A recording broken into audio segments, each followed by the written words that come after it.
What's up everyone, it's your girl Shay here and I'm back with another video for you guys.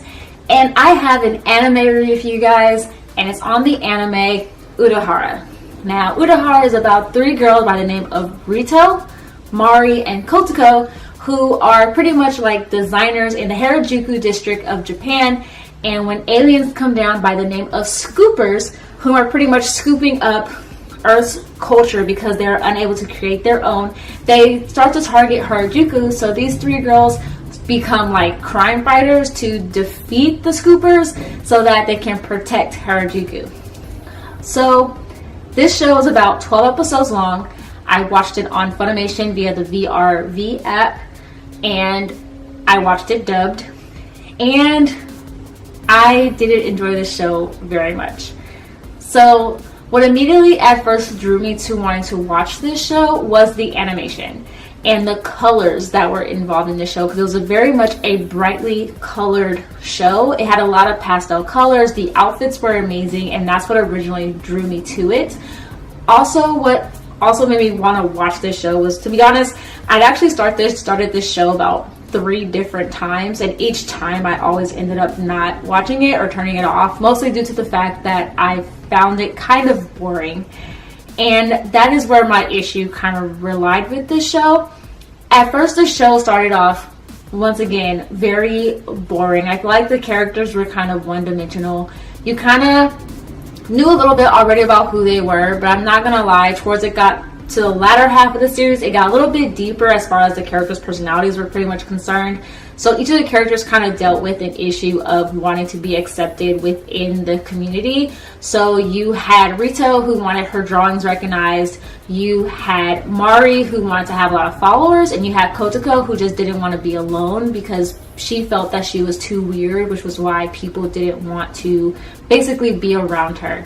But beyond that scope of the characters, it was kind of like just a lot of mishmash. Regarding the storyline though, I felt like it started off one way and then ended up a whole nother way. So it started out where these girls were basically just trying to protect Harajuku, and then towards the end it became like this, tried to become like a deeper meaning of a show, but it kind of missed the mark. And it also became very predictable because in like the second episode they introduced a girl by the name of Misa, who had a talking shrimp tempura with her, and she says that she is a human that was kidnapped by the Scoopers. But there's a little bit of a twist with her, and the twist was kind of predictable within the entire series because I knew there was something up about her. I just didn't know what, but I knew that there wasn't something right about this girl. Also, of course, there were a couple other twists that I didn't see coming, but it wasn't like a shocking moment to make me watch even more. It was kind of like a, like maybe there is more to this show than I originally thought, but this show just didn't hit the mark. I just didn't really enjoy it, and this was actually a perfect example of a show where the animation is utterly amazing and the colors are amazing, but the story just doesn't do it for you. So if you want to watch the show just purely based off the animation, go for it. But if you want to watch this show and want to like based off of the storyline or the characters, I wouldn't actually recommend it because there just wasn't a whole lot there. It felt like a weird mashup of like Sailor Moon and then also kind of like a I don't even want to say like Yu Yu Hakusho. It was like purely like tried to be another Sailor Moon kind of esque kind of a show, because these three girls were like given powers to protect their city, and they also had a huge friendship kind of a bond, and I think that was also something that had it going for it. But there can only be one Sailor Moon kind of a show, and if someone was trying to duplicate it, this definitely was not the show to do it. So I would have to say, if I had to rate this show out of 5, I would probably give it a 2. And most of that is purely for the animation.